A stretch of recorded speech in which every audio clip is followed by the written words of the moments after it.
Hi, Science 30s. This is Mr. Riley here. I'm just going to do a really quick, like 2-minute video on um, cost of electrical energy. So last time we talked about electrical energy. There's a couple different ways that we can measure electrical energy. One would be in joules. And then the other way that's something that's a little more common, like in the real world, is kilowatt hours. And so I'm going to give you this question here. So if electricity costs 8.5 cents per kilowatt hour, how much will it cost to run this freezer for a year? And so I just pulled this off the internet. This is the EnerGuide sticker here that if you're going shopping for like a large appliance, you're going to see this on there in like Best Buy or whatever. And it's going to tell you how many kilowatt hours that appliance on average will use over the course of a year. And we see here that this is actually a really good, really high energy efficiency freezer. And it's on the lower end of the scale of, I don't know, all the freezers that EnerGuide system tests or whatever. So how much is that going to cost us to run this freezer for a year in our homes?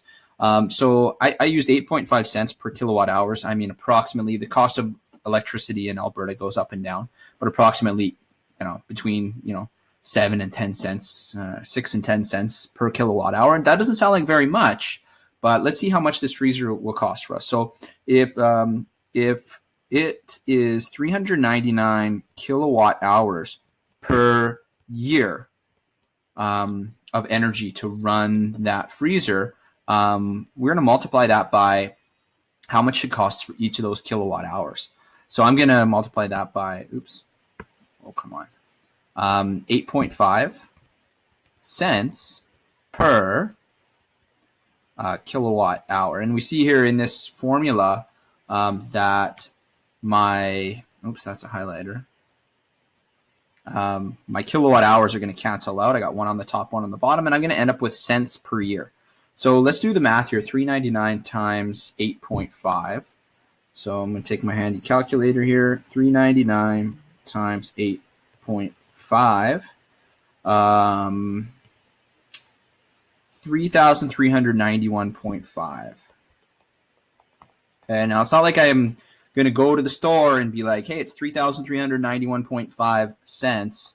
We need to convert that into dollars if we're going to be, taken seriously. So we need to take that 3,391.5 cents. And we need to do a conversion with that. I want dollars. I know that $1 is equivalent to 100 cents. And so I'm going to have to take that number and I'm going to divide it by 100. And so I'm going to, when I do that, I'm going to move that decimal 2 places to the left. So I'm going to end up with $33.90. Now I see next door is a 5, so that 1 is going to have to round up to a 2. So $33.92 per year. Now my videos have been cutting off at the end here using this app. So I'm just going to kind of ramble on here for a minute. Like that amount of money doesn't seem like very much to you guys, I know. But if you add up all of the appliances that you have in your home, think about, your fridge, your dishwasher, maybe you got a deep freeze, you have like washer, dryer, maybe all that kind of stuff. And it starts to add up to be a pretty significant number once you include all the, all your light bulbs, all your, your power outlets, using all your technology, TVs, all that kind of stuff.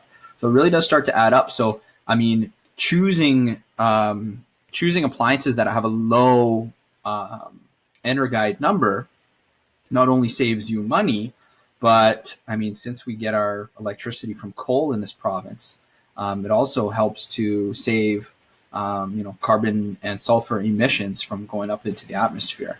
So it's a double whammy to choose high efficiency anything.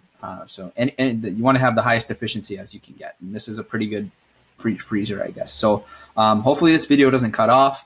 I miss you guys. Take care and good luck.